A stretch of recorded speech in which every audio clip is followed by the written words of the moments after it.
Nesse vídeo eu vou te dizer se a aveia é ou não um alimento saudável. O meu nome é John, eu sou nutricionista e pesquisador independente e você está no canal Código RC. Aqui a gente sempre traz informações isentas, com muita verdade, independentemente se vai agradar ou não. O que importa é se as informações elas foram bem analisadas e verdadeiras. Então, se você se alinha com esses princípios, considere se inscrever, a gente precisa muito de você.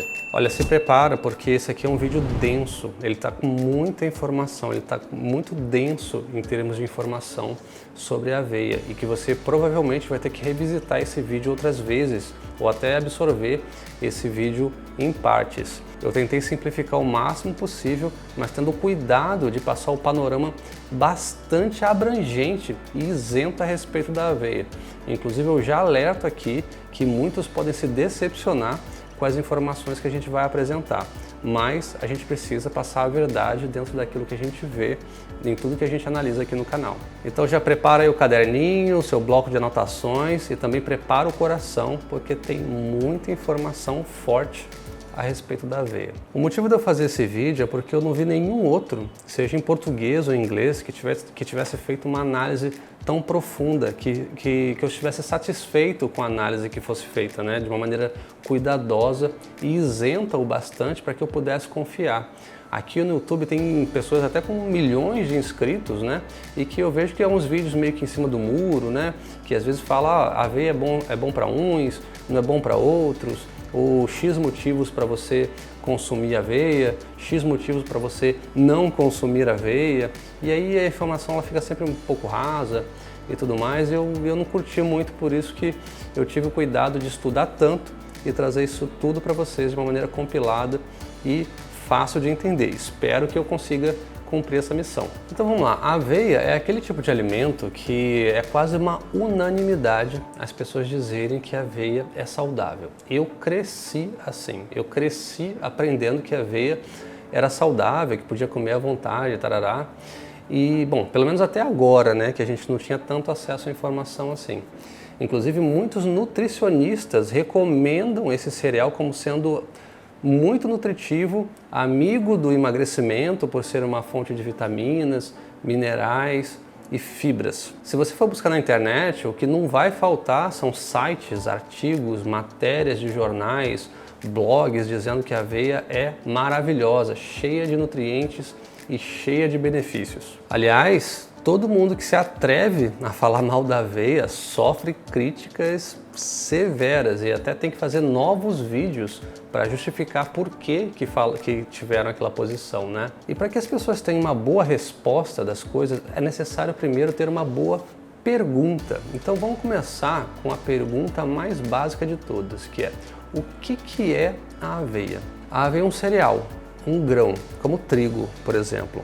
A aveia pertence à família das gramíneas, ou seja, a aveia é uma grama. E a planta de onde se origina a aveia que a gente come, que a gente mais vê nos mercados, é a aveia da planta Avena sativa, muitas vezes referida como aveia comum ou como aveia branca. Existem outras espécies de aveia também, como a aveia bizantina, que cresce na região da Grécia.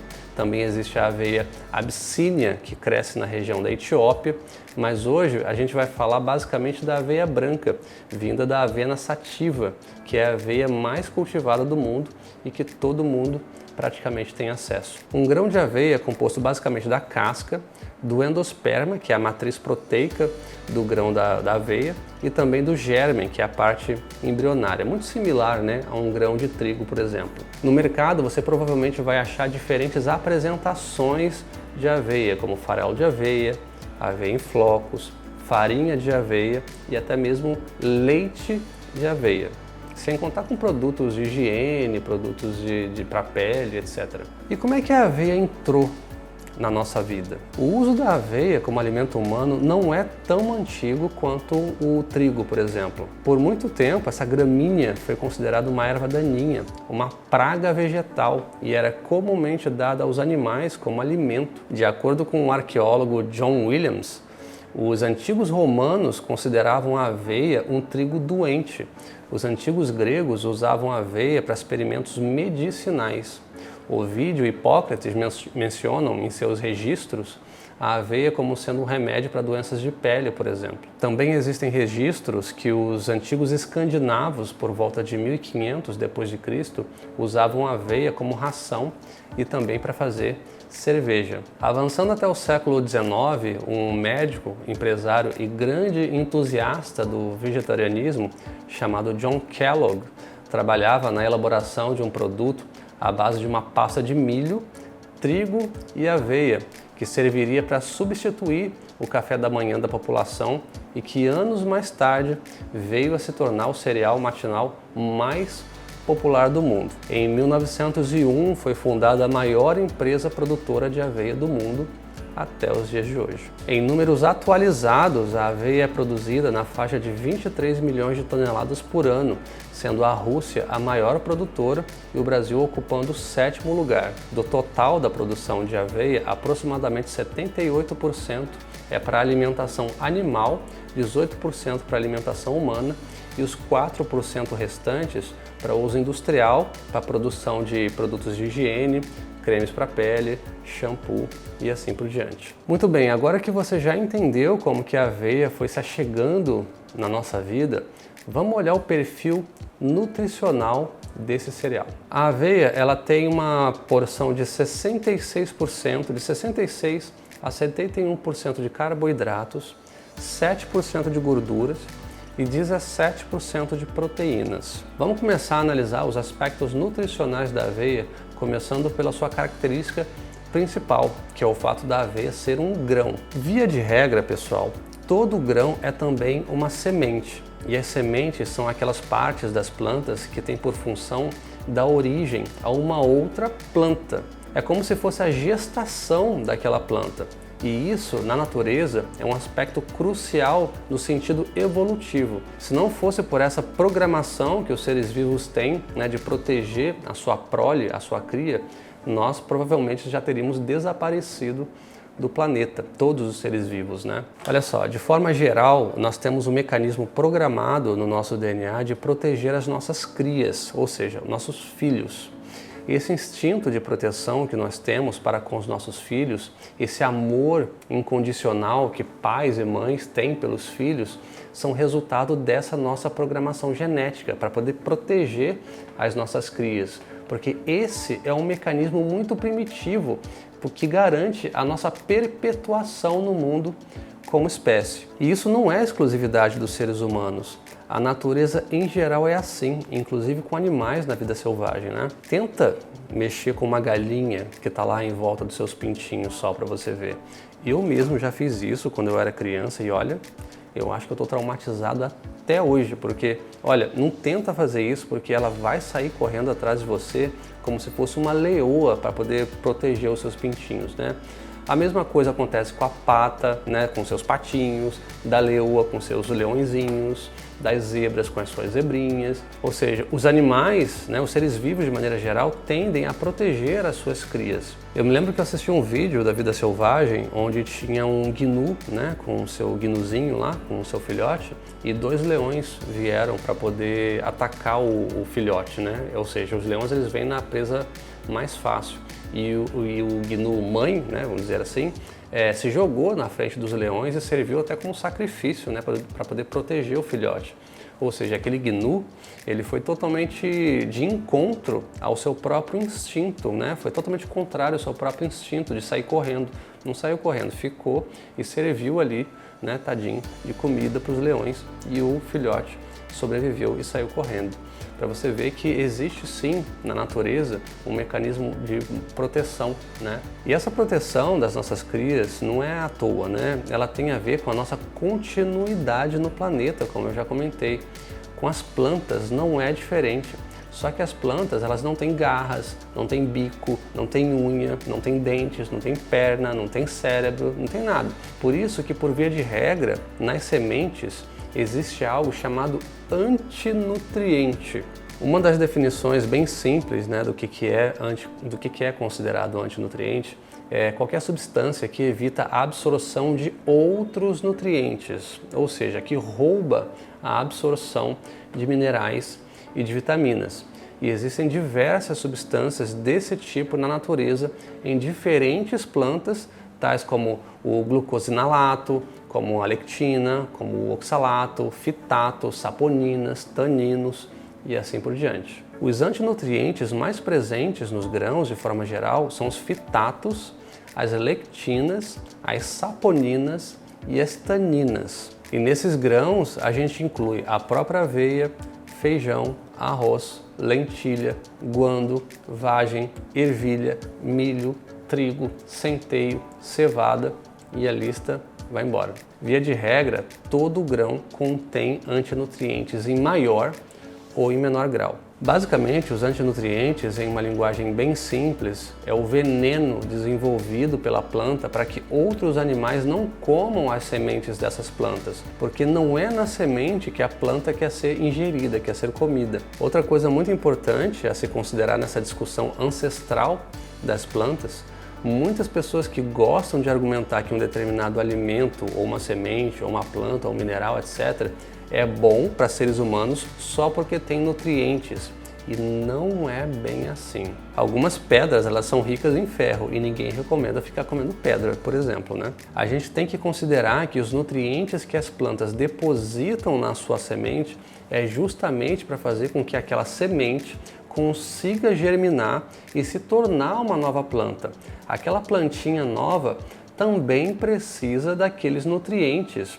Do contrário, ela não vai crescer e não vai virar uma nova planta. Ou seja, aqueles nutrientes estão ali não é para que a gente possa comer, estão ali para poder dar origem a uma nova vida, uma nova planta.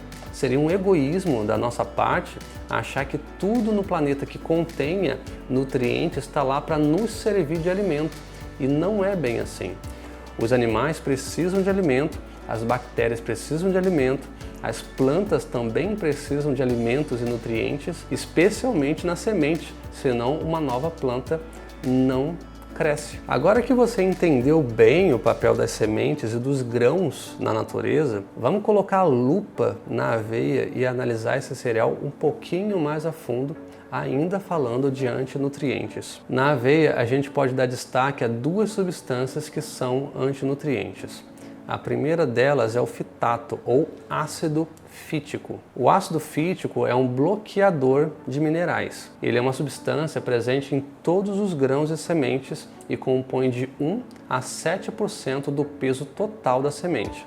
Essa substância tem a propriedade de grudar nos nutrientes minerais, como se fosse um ímã mesmo, e evita a absorção desses minerais pelo organismo, fazendo com que a gente não receba esses minerais importantes como cálcio, magnésio, ferro, cobre, zinco e assim por diante. Todos esses minerais cumprem funções importantíssimas e cruciais na nossa saúde e a maioria da população está deficiente nesses minerais. Além disso, o fitato ele também inibe as enzimas que a gente precisa para poder digerir os nossos alimentos, incluindo pepsina, que é necessária para poder quebrar as proteínas no estômago, e a amilase necessária também para poder quebrar o açúcar, né? Quebrar o amido em açúcar. Esse antinutriente também inibe a tripsina, outra enzima necessária para a digestão de proteínas dentro do intestino delgado. Uma dieta rica em aveia e outros grãos ricos em ácido fítico tem um poderoso efeito antinutricional no corpo, esgotando o organismo de vitaminas, minerais e enzimas essenciais. Isso pode resultar em cárie dentária crônica, permeabilidade do intestino, fraqueza, náusea, depressão, ansiedade, problemas ósseos pela falta de cálcio e mais um montão de coisas que a lista é bastante extensa, viu? A variedade de estudos relacionados aos males do fitato é tão grande que eu nem vou citar aqui no vídeo um por um. Todos eles a gente vai colocar aqui na descrição. Você, por favor, fique à vontade para consultá-los. Tem muita evidência científica falando a respeito do fitato. Além do fitato, a gente também tem as lectinas, que são proteínas produzidas pelas plantas, também como um mecanismo de defesa, para poder impedir que as suas sementes sejam comidas por pragas e insetos, e também para proteger contra micro-organismos como mofo e fungos, né? Quando as lectinas elas são ingeridas, elas irritam o trato digestivo, causando desconforto, né, na pessoa ou na criatura, no animal que comeu, né? Porque a ideia é que o predador aprenda a não comer aquela semente novamente. A lectina mais famosa que a gente conhece é o glúten. Sim, o glúten é uma lectina. Embora a aveia não contenha glúten, né, na teoria, eu já explico isso, as lectinas contidas na aveia provocam reações muito parecidas com a do glúten no que se refere à inflamação da parede do intestino e na causa da permeabilidade intestinal. E a gente sabe que a permeabilidade no intestino é a porta de entrada para muitas doenças, né? Inclusive doenças autoimunes, como artrite reumatoide, tireoidite de Hashimoto, né? E daí por diante, a lista é bem longa. Um aspecto muito importante a respeito do glúten e da aveia é que na maioria das vezes a aveia pode conter glúten por conta de contaminação cruzada. Ou seja, na fábrica, a fábrica que processa a aveia também pode processar trigo e pode contaminar essa aveia, né? Seja na fábrica mesmo ou seja através do transporte. Esse é um dos motivos que a aveia não é tão segura assim para quem tem doença celíaca. Existe muito a se falar sobre a lectina, até mesmo estudos que mostram a relação da lectina com resistência à insulina, esofagite, mal de Parkinson e assim por diante. Mas eu acho que esse assunto sozinho já merece até um vídeo à parte de tão extenso que ele é. Outra menção que eu preciso fazer em relação a antinutrientes é a respeito do glifosato. Embora esse não seja um antinutriente que esteja dentro da aveia naturalmente, ou seja, criado pela natureza, essa substância é usada nas plantações dos grãos como aveia, trigo, soja, feijão, arroz, cevada, etc., como um herbicida para poder matar as ervas daninhas daquelas plantações, né? Ou seja, é um agrotóxico, né? Em estudos recentes, o glifosato foi encontrado em basicamente todas as amostras analisadas. Aí você pode pensar assim: ah, John, mas eu ouvi falar que os agrotóxicos são seguros. Olha só, deixa eu te falar uma coisa. Em março de 2015, o glifosato foi considerado pela OMS, né, pela Organização Mundial da Saúde, como sendo uma substância potencialmente cancerígena. E existe uma pressão por parte dos produtores, né, fazendeiros, para poder impedir os órgãos reguladores de dizer que o glifosato faz mal, mas as evidências já estão apontando claramente nesse sentido. Os links dessas evidências e também com a publicação da OMS, eu também vou deixar aí na descrição para vocês darem uma olhada. Bom, eu te falei que o vídeo era denso e que tinha muita informação, né? Pois é, ainda tem muito mais, mas eu espero que até aqui você já esteja convencido ou convencida de que comer grãos de uma maneira geral não é uma boa ideia, inclusive aveia. E olha que ainda falta bastante coisa para a gente falar sobre a aveia aqui, tá? Mas vamos continuar agora falando de um componente muito presente na aveia chamado avenina. A avenina é uma proteína da família das prolaminas, que é muito parecida com o glúten e o efeito no nosso organismo é bem parecido também. Basicamente, todos os danos à saúde relacionados ao trigo e ao glúten também valem para a avenina. Assim, nem toda proteína ela é feita igual, né? Nem todas elas são benéficas. O glúten, a avenina, a caseína do leite são exemplos de proteínas bastante inflamatórias e que podem causar problemas que você só vai ver muito tempo depois. Existem pessoas que são muito alérgicas à avenina e elas precisam se abster de comer aveia de vez. E no caso das pessoas que não têm alergia, existe um agravante adicional, já que a avenina é outra proteína que também causa permeabilidade do intestino. Essa proteína inflamatória, embora ligeiramente menos prejudicial do que o glúten, também reage na parede do intestino, abrindo as células, né? E quando esses alimentos, né, quando essas células são abertas e esses alimentos atravessam de um lado para o outro sem serem digeridos, o sistema imunológico do corpo entra em ação, criando anticorpos para poder atacar esses nutrientes mal digeridos. Isso é conhecido como permeabilidade intestinal, que é onde o intestino fica com buracos, né? Fica mais vazado, deixando passar alimentos não digeridos para o sangue, para a corrente sanguínea. E essa é a porta de entrada de diversas doenças autoimunes. Algumas delas são psoríase, lúpus, artrite reumatoide, doença de Crohn, tireoidite de Hashimoto, a própria doença celíaca, que pode ser desencadeada nesse processo. Ou seja, a gente já comentou aqui algumas delas, né? Você vê que tudo converge. Então, com certeza, a avenina não é o tipo de proteína que você vai querer na sua alimentação, assim como o glúten não é. Muito bem, já falamos de antinutrientes, já falamos da avenina, agora a gente vai falar dos carboidratos contidos na aveia. Basicamente, em 100 gramas de aveia, você vai encontrar aproximadamente 66 gramas de carboidratos.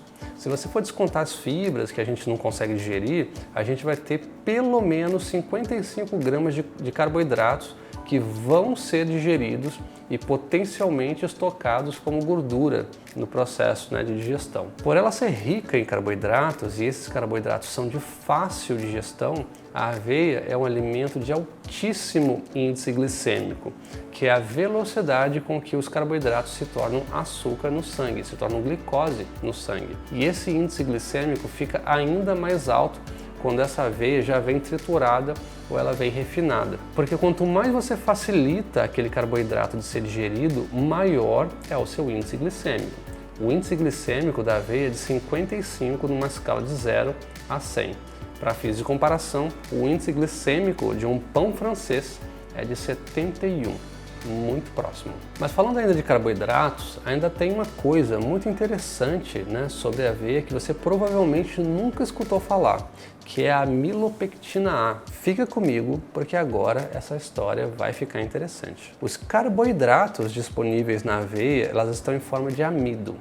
E o que é amido? Amido é um carboidrato que é um composto por dois diferentes polissacarídeos, A gente tem a amilose e a amilopectina, tá? Todo vegetal rico em amido, ele tem esses dois tipos de carboidrato em proporções diferentes, Tem vegetais que têm mais amilose e menos amilopectina, tem vegetais que têm mais amilopectina e menos amilose, e assim por diante. E para você entender o que isso tem a ver com a aveia e o índice glicêmico, eu preciso te explicar a diferença entre esses dois tipos de amido, desses dois tipos de polissacarídeo. A amilose, ela é composta por uma sequência de moléculas de glicose conectadas uma na outra, formando uma corrente, ou algo parecido com um colar de pérolas, sabe? Uma bolinha atrás da outra, assim, um colar de pérolas contínuo, em que cada pérola seria uma molécula de glicose, uma grudadinha na outra. Quando a amilose entra no nosso sistema digestivo, essa glicose, essas bolinhas, ela é liberada de uma maneira lenta e progressiva, estimulando bem menos a insulina no sangue, porque o pico de glicose não acontece assim de uma maneira muito repentina, já que a glicose na amilose ela é liberada aos poucos. Isso se dá pela estrutura da amilose, essa estrutura contínua, onde a enzima amilase só consegue tirar a glicose das pontas desse colar e não do centro. Então tira uma glicose de uma ponta daqui, outra de cá. Ela está limitada por essas duas pontas. Por isso que a liberação da glicose da amilose se dá de maneira lenta. Só que amido também é composto por um outro polissacarídeo chamado amilopectina. A digestão da amilopectina é bem diferente por conta da sua estrutura. A amilopectina também é uma sequência de moléculas de glicose, uma coladinha na outra, mas com uma estrutura ramificada. É como se fossem diversas pontas de glicose em diversas direções diferentes, como se fosse um ramo de folhas, ou como se fosse vários galhos de árvore, assim, sabe? Uma apontando para cada lado. Dessa forma, as enzimas têm muito mais de onde tirar a glicose, porque a amilopectina tem várias pontas para liberação dessa glicose, fazendo com que a glicose chegue no sangue muito mais rápido e com isso disparando a insulina, causando resistência à insulina, diabetes, mais outros problemas metabólicos que a gente conhece. Esse é o tipo de carboidrato muito perigoso. No caso da aveia, o amido que está presente nesse grão, ele é composto de 20% de amilose e 80% de amilopectina. 80 de amilopectina. Por isso que a aveia tem um índice glicêmico tão alto. Esse tipo de estrutura de amido é muito parecido com o que a gente vê no trigo. E todo alimento que tem um alto índice glicêmico é um grande estimulante de apetite, porque libera muita insulina e o corpo não consegue acessar as reservas de gordura para usar. Quando a gente come esses alimentos ricos em amilopectina, o corpo libera mais fome, como um sinal de socorro do nosso corpo pedindo nutrientes, porque na presença da insulina, o corpo simplesmente não consegue acessar as reservas de gordura. Eu vou deixar na descrição um estudo muito interessante que mostra essa resposta insulinêmica em comparação comparando os dois tipos de amido, né? Esse estudo mostrou que o grupo que consumiu mais amido, com mais amilose, teve um pico de insulina bem menor do que aqueles que consumiram mais amilopectina.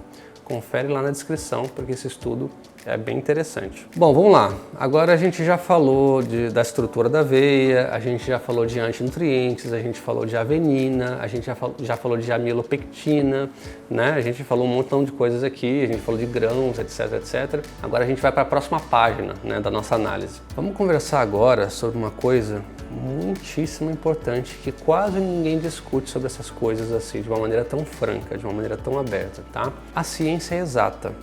E ela precisa ser exata para que ela seja confiável.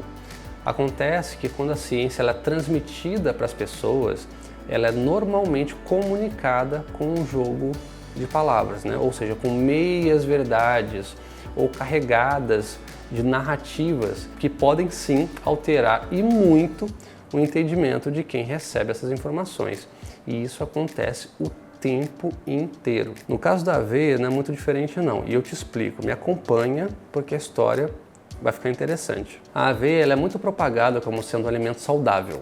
Basta você digitar no Google lá, na aveia, que você vai ver que a vasta maioria dos sites, jornais, blogs, artigos vão enumerar uma série de benefícios relacionados ao consumo de aveia, que a aveia tem vitaminas, que a aveia tem minerais, e etc, etc, etc, etc. Dentre todos esses benefícios, um que se utiliza para defender a aveia é uma fibra chamada beta-glucana. Vai me acompanhando porque o assunto só está esquentando, olha só. Estudos científicos relacionados a alimentos, né, são na sua maioria patrocinados por fabricantes desses mesmos alimentos. E uma das maneiras de se tentar provar que um determinado alimento é bom para a saúde é separando um determinado nutriente, separa um determinado nutriente de um alimento e fazendo estudos, ensaios clínicos com aquele nutriente de maneira separada, de maneira isolada. E toda vez que o resultado favorece o nutriente ou o alimento analisado, isso é muito bom para o fabricante daquele alimento, principalmente o fabricante que patrocinou o estudo, obviamente. Porque imediatamente depois que aquele estudo é publicado, vários artigos, jornais, revistas, blogs, etc. vão começar a divulgar que aquele alimento é muito bom, porque tem um determinado nutriente que é muito bom e isso foi provado por um estudo X, que muitas vezes as pessoas não vão lá ver, elas só leem a manchete ou só leem um artigo, né, lá no jornal, lá no blog, etc. Um caso muito clássico disso é a falácia de que vinho é bom para o coração, já que vinho é feito de uva e uva tem um nutriente chamado resveratrol. E estudos mostraram que resveratrol é bom para o coração, logo já começaram a dizer que tomar vinho é bom para o coração, o que é uma tremenda de uma falácia. Nós não comemos ou bebemos resveratrol, nós bebemos o vinho ou comemos a uva, ou seja, o alimento completo. Mas esses argumentos eles são utilizados para poder fazer com uma certa propaganda em cima de um determinado produto. Com a aveia, a história não é diferente. O nutriente que foi utilizado para legitimar esse cereal como sendo saudável é a beta-glucana, fibra beta-glucana, onde estudos mostraram que a beta-glucana contida na aveia promove a redução do colesterol e da pressão arterial. Muito bem, vamos analisar isso agora com calma. A beta-glucana faz parte apenas de 4% do total da aveia, ou seja, a cada 100 gramas ou 10 colheres cheias de aveia, apenas 4 gramas ou menos do que uma colher de chá seria de beta-glucana. Mas no estudo que mostra que a beta-glucana reduz o colesterol, eles utilizaram uma goma de aveia misturada com maltodextrina, onde essa goma tinha uma concentração de 80% de beta-glucana. E os voluntários tiveram que consumir isso todos os dias, 2 vezes por dia, por 4 semanas. Ou seja, para isso ser reproduzido na vida real, consumindo aveia de verdade, basicamente as pessoas teriam que consumir 4,4 quilos de aveia todos os dias, ou 2,9 quilos de carboidratos. Ou seja, para poder fazer essa reprodução, a pessoa teria que comer quantidades absurdas de aveia para poder chegar na mesma proporção de beta-glucana utilizada no estudo, né? Eu vou deixar o link do estudo também na descrição para vocês verem e vocês entenderem do que eu estou falando, sabe? É muito diferente 4% na aveia para 80% de concentração no composto que foi utilizado lá naquele estudo dizendo que a beta-glucana é maravilhosa, etc, etc. E detalhe, tá? Só como uma informação adicional, a redução do colesterol não é uma coisa boa necessariamente. Isso com certeza vai ser tema de outros vídeos aqui no canal falando só sobre o colesterol, mas em linhas gerais o colesterol é produzido pelo nosso fígado e é a matéria-prima de hormônios como testosterona, progesterona, estrógeno e também vitamina D. Não é à toa que em 2 estudos, um feito em humanos e outro feito em ratos, mostrou que o uso da beta-glucana diminuiu a produção de testosterona em homens e nos ratos até o tamanho dos testículos diminuíram, ou seja, afetando a produção de esperma e a capacidade reprodutiva, né, das cobaias. Isso não é nenhuma surpresa, porque a beta-glucana reduz de maneira forçada o colesterol total, provendo menos matéria-prima para a produção de testosterona, que é super importante. Só que, de novo, isso foi usado de uma maneira bastante midiática para poder promover a aveia. E já que existe também, né, esse senso comum, essa ideia de que reduzir o colesterol é uma coisa boa. Então já se aproveitou isso, já se mostrou os estudos e começaram a propagar aí que a aveia é muito bom, que beta-glucana é uma coisa muito boa e por aí vai. Outro estudo associando a beta-glucana à redução da pressão arterial,